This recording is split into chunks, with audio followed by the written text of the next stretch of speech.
এর আগে আওয়ামী লীগ নেতাদের জামিন মঞ্জুরকে কেন্দ্র করে গতকাল আদালত বর্জনের এক পর্যায়ে বিকেলে বরিশাল অতিরিক্ত চিফ মেট্রোপলিটন আদালত চত্বরে ঢুকে এজলাস ভাঙচুর করেন কিছু বিএনপিপন্থী আইনজীবী। আদালতের ভিডিও ফুটেজে আইনজীবী সমিতির সভাপতি লিঙ্কনকেও দেখা গেছে। গণমাধ্যমের একটি খবর, আপনারা নিশ্চয়ই জানেন এই বিষয়টি। এই জামিন কে পাবে আর কে পাবে না সেই বিষয় নিয়ে আলোচনা চলছে, জামিনযোগ্য আর জামিনযোগ্য কে না। ধন্যবাদ আপনাকে এবং আমার সহ-আলোচক। শুনেন, জামিনটা তো কোর্টের অ্যাবসলিউটলি ডিসক্রিশনারি পাওয়ার। কোর্ট ডিসাইড করবে। জামিনের কতগুলো প্রিন্সিপাল দেয়া আছে যে কি কি কারণে আপনি জামিন দিতে পারেন না, কি কি বিষয়ে নিশ্চিত হইলে কিংবা কি কি বিষয়ে কোর্ট আশ্বস্ত হইলে, কি কি বিষয়ে কোর্ট আস্থা আনলে আসামির উপর জামিন দিতে পারে। এখন এই যে একটু আগে সরার ভাই বলল যে এখন আইসিটির বিচারের কি হবে, বললো যে সরকারের সিদ্ধান্তের উপর। এই যে সরকারের সিদ্ধান্তের উপর নির্ভর করে এই যে আমাদের ভিতরে এটা ঢুকেছে, এটা আমাদের জন্য ক্ষতির কারণ। এটা তো ঢোকার কথা ছিল না, কিন্তু আলটিমেটলি তো ঢুকছে। এখন মনে করেন যারা টপে বসে আছে, সরকার সরকার বলতে সরকারের দায়িত্বে নিয়োজিত যারা, যেমন যখনই আপনি সরকারের কোনো দায়িত্বে ঢুকলেন, আপনি সাংঘাতিক প্রোটেকশনের মধ্যে ঢুকলেন, ইউ আর সেফ। যেমন যখন পুলিশের আইজিপি যিনি হয়ে যান, হি ইজ সেফ। পুলিশের SP, he is safe. Army officer, he is safe. I am an individual, not safe. আমি যদি কালকে প্রধানমন্ত্রীর একটা উপদেশ হয়ে যায়, আই এম সেফ। কথাটা বোঝার চেষ্টা করেন। আপনি যখনই একটা রাষ্ট্রীয় দায়িত্ব পেয়ে যাচ্ছেন, ইউ আর ওয়েল প্রোটেক্টেড। এখন আসেন, আওয়ামী লীগের প্রতি একটু শিথিল মনে হচ্ছে সবকিছু, এবং আওয়ামী লীগ মনে করতেছে এই সরকার আসার পর যে তাদের সহায়ক সরকার ক্ষমতায় আসছে, যার ফলে ওখান থেকে জামিন হচ্ছে। এখন জামিন হওয়ার পর যে প্রতিক্রিয়া দেখাইছে, এজলাস ভাঙচুর করছে, সেটা সাপোর্ট করতে প্রশ্নই ওঠে না। কিন্তু তার ক্রোধটা কোথায়? কারণ যারা সিদ্ধান্ত নিয়ে শিথিল করলো আওয়ামী লীগের জন্য, they are all of them are well protected. কিন্তু সে জামিন পেয়ে ওই লোক থাকবে মাঠে, লড়াই হবে মাঠের অন্য বিএনপির লোকের সাথে, দে আর নট ওয়েল প্রোটেক্টেড। এখন আসতে পারেন, বিএনপি তো সরকার ক্ষমতায়, বিএনপি সরকার ক্ষমতায় থাকলেও বিএনপির মাঠকর্মী যদি আওয়ামী লীগের মাঠকর্মী প্যারালালি থাকে মাঠে, খুব বেশি শক্তিশালী নয় in presence of Awami League. কারণ এটা আওয়ামী লীগের প্রশাসন, আওয়ামী লীগের 15 বছর 16 বছরের সাজানো প্রশাসন, সব কিছুর ভিতরে তারা। সুতরাং এই জন্য তাদের একটা চিন্তার কারণ, তাই তারা এক্সাইটেড হয়ে করছে। অফকোর্স আমি কোনোভাবে এটা সমর্থন করি না যে সে আদালতে ভাঙচুর হবে। জামিন দিছে, বিরোধিতা করলে উচ্চ আদালতে যাও, এক। দুই, তোমরা তোমাদের যারা সরকারে আছে, টপ লেভেলের নেতা, মন্ত্রী, এমপি, তাদের সাথে গিয়ে বসো, যে তাদেরকে যে প্রিভিলেজ দিচ্ছেন এবং কোর্ট যে তাদের জামিন পাচ্ছে, তাতে কিন্তু মাঠে আমরা ধরাশায়ী হব। মেন কিন্তু আতঙ্ক থেকে, আপনি যদি ভাবেন একটা জিনিস, আওয়ামী লীগ 15 বছর ক্ষমতায় ছিল, তারপরে যখন আওয়ামী লীগ যে সমস্ত জায়গাগুলায় চাঁদাবাজি করতো, যে জায়গাগুলায়, সেই জায়গায় তো 5 তারিখে তারা চলে গেল, যাওয়ার পর সেই জায়গাগুলো তো খালি নাই।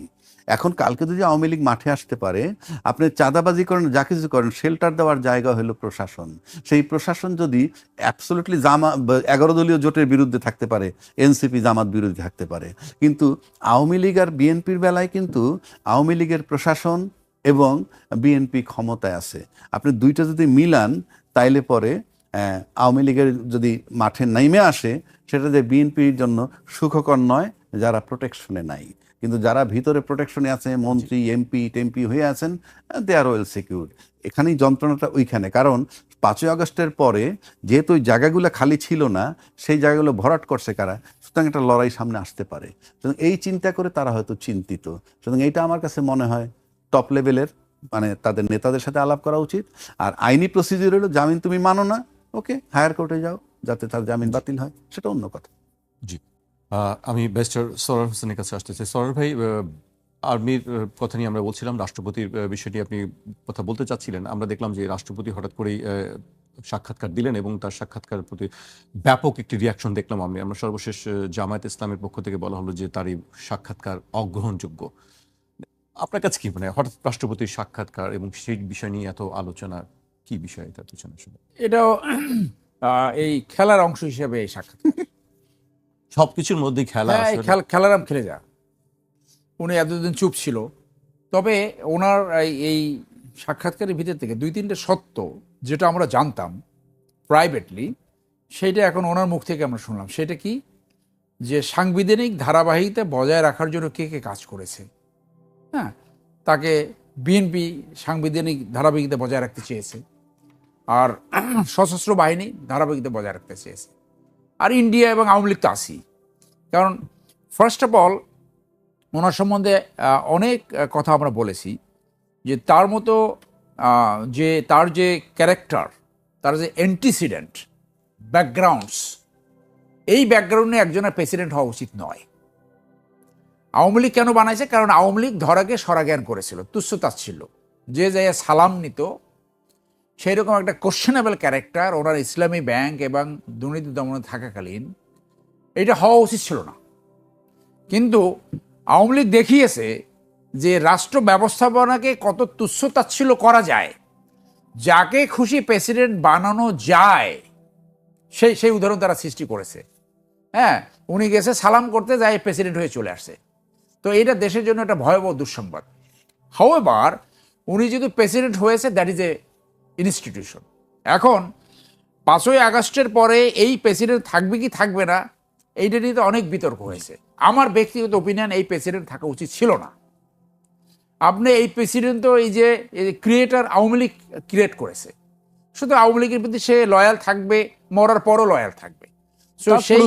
সেই আওয়ামী লীগের এই যে এই সাংবিধানিক যারা ধারাবাহিকতা রক্ষা করার জন্য কাজ করেছে, প্রকারান্তরে তারা যে জন আকাঙ্ক্ষা, যে অভ্যুত্থান, যে স্যাক্রিফাইস, সেইটার উপরে এক ধরনের তুচ্ছ তাচ্ছিল্য এবং অবজ্ঞা করা হয়েছে। এখনই দেখবেন এটা সামনে আসবে। থার্ড ওয়ার্ল্ড কান্ট্রিতে পপুলারিটি ধরে রাখা এত সোজা না। দেখবেন আওয়ামী লীগ কিন্তু, এই বিএনপি কিন্তু এখনই কিন্তু মানে জনসমর্থন কমতে থাকবে। তারেক সাহেব ব্যক্তিগতভাবে অনেক ভালো উদাহরণ সৃষ্টি করছেন। উনি 9টার সময় অফিসে যাচ্ছেন, আই অ্যাপ্রিসিয়েট। উনি রাস্তা বন্ধ না করে চলে, আই অ্যাপ্রিসিয়েট। কিন্তু ওনার এই বক্তব্যগুলো নিম্ন লেভেলে কতটুকু কার্যকরী হবে, মানুষের ভিতরে যদি এই ধারণা চলমান যায় যে আওয়ামী লীগ কর্তৃক নিয়োগকৃত প্রেসিডেন্টকে বসায় রাখার জন্য বিএনপি কাজ করছে এবং বিএনপি সুযোগ দিচ্ছে, এইটা বিএনপি সমালোচিত হবে, এখানে কোনো সন্দেহ নাই। সো উনি এক ধরনের সত্য প্রকাশ করছে। ওনার প্রফেসর ইউনূসের উপরে কে সবচেয়ে বেশি এগ্রিপ্ট? শেখ হাসিনা। শেখ হাসিনা তাকে 8 তলায় লিফট ব্যতীত উঠিয়েছে, আদালতের খাঁচার ভিতরে ঢুকাইছে। তো এই প্রেসিডেন্ট তার ইন্টারভিউতে যে সেই ইউনূসের প্রতি ক্ষোভ ঝাড়বে, এটা তো অত্যন্ত স্বাভাবিক। ইউনূস যেটা তার জায়গা থেকে করছে, না ছিল সাংবিধানিক সরকার, না ছিল অসাংবিধানিক সরকার।